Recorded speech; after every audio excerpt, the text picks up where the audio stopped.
reason I'm wearing a balaclava is pretty simple. I'm not afraid of the law, I have nothing to hide, but what I am afraid of is what people are going to do.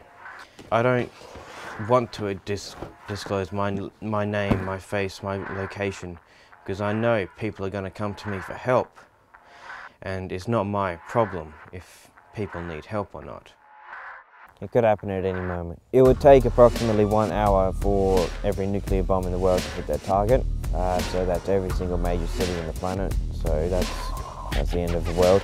And that's something that I know can happen at any point, can happen at any moment. We won't be given any warning.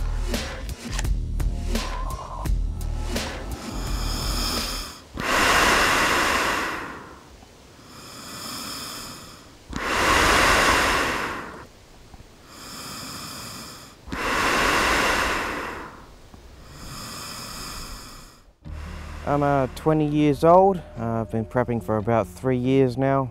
The threats I perceive are going to happen are always to do with other people and to do with nature. I've always seen nuclear war as the end game. Some of the towns that would be hit with a small intercontinental ballistic missile or a small nuclear missile, it would take out at least half the population if you hit these cities. That's something I see governments can resort to if it comes to it. Like if we do get invaded by aliens, or if there is a zombie outbreak, or if a country is trying to invade, they can just unleash the nuclear weapons, and that can cause major devastation to the entire planet. This is where I get most of my stuff off eBay and Amazon. You could always have more gas masks, more food, more everything really.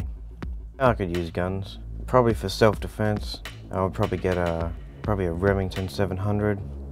It would mainly be used against people, you see. If I get attacked, I would not want to leave that person alive, because that would just mean it would come back at me. Everyone has weapons of some kind. It's just how they intend to use those weapons. If they want to use them to hurt other people, then they're not going to receive any mercy from me. I'm just going to full on take people out if they attack me. This is all my equipment. This is for only a few people, but I would always like to have more. In terms of weapons, I am able to make Molotov cocktails and pipe bombs, frag grenades. A Molotov cocktail would solely be used to burn down a building or set something on fire. And I've got munitions here. Standard fiberglass arrows. These would be used against people if provoked. I've made this. It's an improvised halberd. Got 2 machetes and a wooden pole here. Some people would take one look at this and say, this guy's crazy. So that could be used as a deterrent as well as an actual weapon. No, you can't prepare for everything, but what you can do is prepare for a wide range of things. Maps, fire kits, waterproof matches, spare batteries, navigation stuff, a little radio, multi-tools, everything you would need to perform simple first aid. Fishing kit, got a reel, 3-in-1 oil, got a tactical knife here. Well, I live with my mother at the moment, but obviously I'd like to go out and get my own place somewhere. Only a couple of years ago, really, that he started doing it.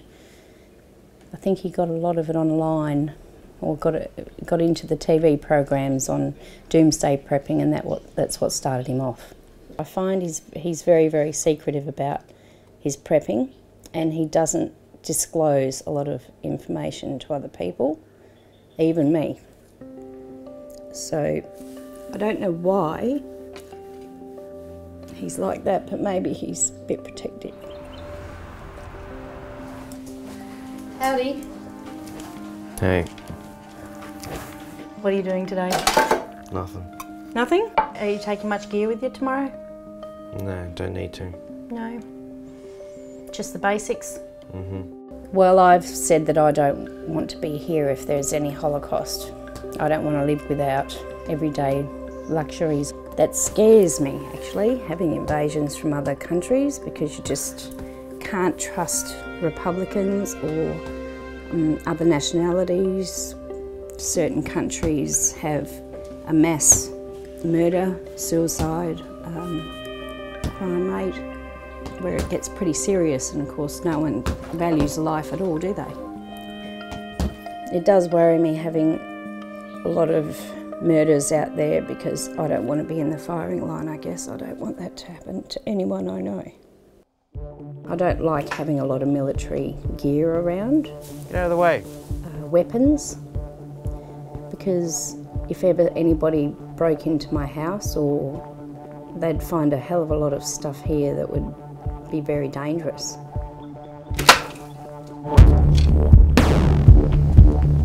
I've probably spent about $10,000 in the past 3 years on this stuff. In my job, I'm a security guard, so I see nothing but the worst of people. I see people beating up their girlfriends and just beating each other up. I also see a lot of theft, people stealing to support their own lives, people who beg for money. When I look at these people, I think, why are you even alive? You don't contribute anything to the society. What are you going to do when the society collapses? At the moment, I can probably take about 6 people in total. I have enough food for a few months. I wouldn't bring my mother or anyone who would just rather lay down and die, really. For one, she doesn't have very many skills. She's quite unfit. She has no intention of going off-road, really. And she can't live without the society. I've also told her that I wouldn't bring her. She's not coming. Pretty simple. My dad didn't really help with me growing up at all. No, I've never spoken to him about it. Oh, he probably wouldn't care like the rest of my family. They don't want to believe that it could happen. And if they do believe it can happen, they don't think it can happen to them. It's difficult for me to trust other people in day-to-day life, because I know what they are going to resort to in a crisis situation.